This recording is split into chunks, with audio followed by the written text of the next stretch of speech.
ಎಲ್ರಿಗೂ ನಮಸ್ಕಾರ. ಧ್ರುವ ತಾರೆ ವ್ಲಾಗ್ಸ್ಗೆ ಸ್ವಾಗತ. ಸಾಮಾನ್ಯವಾಗಿ ಊಟ ಮಾಡುವಾಗ ಸೈಡಲ್ಲಿ ಉಪ್ಪಿನಕಾಯಿ ಇದ್ರೇ ಊಟದ ರುಚಿನೇ ಬೇರೆ ಅಲ್ವಾ. ಹಾಗಿದ್ಮೇಲೆ ಒಂದು ಉಪ್ಪಿನಕಾಯಿ ಮಾಡಲೇಬೇಕಲ್ವಾ. ಇವತ್ತು ನಾನು ಒಂದು ಲಿಂಬು ಉಪ್ಪಿನಕಾಯಿ ರೆಸಿಪಿನ ನಿಮ್ಮ ಜೊತೆ ಶೇರ್ ಮಾಡ್ಕೊಳ್ತಾ ಇದ್ದೀನಿ. ಇದಂತೂ ಊಟಕ್ಕೆ ತುಂಬ ಚೆನ್ನಾಗಿರುತ್ತೆ, ಹಾಗೆಯೇ ಮಾಡೋದು ಕೂಡ ತುಂಬ ಸುಲಭ. ಕಡಿಮೆ ಇಂಗ್ರೀಡಿಯೆಂಟ್ಸಲ್ಲಿ ಚೆನ್ನಾಗಿರೋ ಉಪ್ಪಿನಕಾಯಿನ ಮಾಡ್ಕೋಬೋದು. ಮೊದಲು ಲಿಂಬುನ ತೊಳೆದು ಕ್ಲೀನ್ ಮಾಡಿಟ್ಕೊಂಡು ಅದಕ್ಕೆ ಸ್ವಲ್ಪ 1 ಸ್ಪೂನ್ ಆಗುವಷ್ಟು ಉಪ್ಪನ್ನು ಹಾಕಿ ಇಟ್ಕೋಬೇಕು. ಹಾಗೆಯೇ ಒಂದು 1/4 ಸ್ಪೂನ್ ಆಗುವಷ್ಟು ಸಕ್ಕರೆ ಕೂಡ ಹಾಕ್ಕೋಬೇಕು. ಅದಕ್ಕೆ ಈ ರೀತಿ ಸಕ್ಕರೆನ ಸ್ವಲ್ಪ ಹಾಕಿ ಬೇಯಿಸೋದ್ರಿಂದ ಅದರಲ್ಲಿರೋ ಕಹಿ ಅಂಶ ಕಡಿಮೆ ಆಗುತ್ತೆ. ಹಾಗಾಗಿ ಅದನ್ನು ಹಾಕಿ ಬೇಯಿಸ್ಕೋಬೇಕು. ಹಾಗೆ ಲಿಂಬು ಮುಳುಗುವಷ್ಟು ನೀರನ್ನು ಹಾಕ್ಕೊಂಡು ಅದನ್ನು ಬೇಯಿಸ್ಕೋಬೇಕು. ಲಿಂಬು ಸ್ಮೂತ್ ಆಗೋವರೆಗೂ ಬೇಯಿಸ್ಕೋಬೇಕು. ಈ ರೀತಿ ಆಗೋವರೆಗೂ ಅದನ್ನು ಚೆನ್ನಾಗಿ ಬೇಯಿಸ್ಕೋಬೇಕು. ಹಾಗೆಯೇ ಒಂದು ಹಂಚಿಟ್ಕೊಂಡು ಹಂಚು ಸ್ವಲ್ಪ ಬಿಸಿ ಆದಮೇಲೆ ಖಾರಕ್ಕೆ ನಾನಿಲ್ಲಿ ಒಣಗಿಸಿ ಇಟ್ಟಂತಹ ಚೂರು ಮೆಣಸನ್ನು ತೊಗೊಂಡಿದ್ದೀನಿ. ನೀವು ಬೇಕಿದ್ದರೆ ಖಾರದ ಪುಡಿ ತೊಗೋಬೋದು ಅಥವಾ ಮೆಣಸನ್ನು ತೊಗೋಬೋದು. ನಾನು ಚೂರು ಮೆಣಸನ್ನು ತೊಗೊಂಡಿದ್ದೀನಿ. ಇದನ್ನು ಚೆನ್ನಾಗಿ ಡ್ರೈ ರೋಸ್ಟ್ ಮಾಡ್ಕೋಬೇಕು.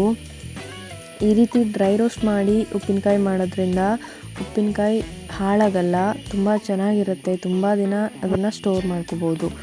ಈ ರೀತಿ ಮೆಣಸನ್ನು ಫ್ರೈ ಮಾಡಿ ಆದಮೇಲೆ ನಾನಿಲ್ಲಿ 1 ಸ್ಪೂನ್ ಆಗುವಷ್ಟು ಜೀರಿಗೆ ಹಾಗೆಯೇ 1 ಸ್ಪೂನ್ ಆಗುವಷ್ಟು ಸಾಸಿವೆನ ಹಾಕಿ ಅದನ್ನು ಕೂಡ ಡ್ರೈ ರೋಸ್ಟ್ ಮಾಡ್ಕೊಳ್ತಾ ಇದ್ದೀನಿ. ನನ್ನ ಚಾನಲ್ನ ಫಸ್ಟ್ ಟೈಮ್ ನೋಡ್ತಾ ಇರೋರು ಪ್ಲೀಸ್ ನನ್ನ ಚಾನಲ್ನ ಸಬ್ಸ್ಕ್ರೈಬ್ ಮಾಡಿಕೊಂಡು ನೋಡಿ. ಹಾಗೆಯೇ ಬೆಲ್ ಐಕಾನ್ನ ಕ್ಲಿಕ್ ಮಾಡಿ. ಇದರಿಂದ ನಾನು ಹಾಕುವಂತಹ ವೀಡಿಯೋಸ್ದು ನೋಟಿಫಿಕೇಷನ್ ಬರುತ್ತೆ ನಿಮಗೆ. ಹಾಗೆಯೇ ಜೀರಿಗೆ ಸಾಸಿವೆನ ಫ್ರೈ ಮಾಡಿದ್ದಾದಮೇಲೆ ಸ್ವಲ್ಪ ಕರಿಬೇವಿನ ಸೊಪ್ಪನ್ನು ಕೂಡ ಹಾಕಿ ಅದ್ರ ಜೊತೆ ಡ್ರೈ ರೋಸ್ಟ್ ಮಾಡ್ಕೋಬೇಕು. ಈ ರೀತಿ ಡ್ರೈ ರೋಸ್ಟ್ ಮಾಡಿದ ಸಾಸಿವೆ, ಜೀರಿಗೆ ಹಾಗೆ ಕರಿಬೇವಿನ ಸೊಪ್ಪು ಹಾಗೆ ಚೂರು ಮೆಣಸನ್ನು ಈ ರೀತಿ ನುಣ್ಣಗೆ ಪುಡಿ ಮಾಡ್ಕೋಬೇಕು. ಇಲ್ಲಿ ಲಿಂಬುನ ನಾನು ಈ ರೀತಿ ಚಿಕ್ಕ ಚಿಕ್ಕ ಪೀಸ್ಗಳನ್ನಾಗಿ ಕಟ್ ಮಾಡಿ ಇಟ್ಕೊಂಡಿದ್ದೆ.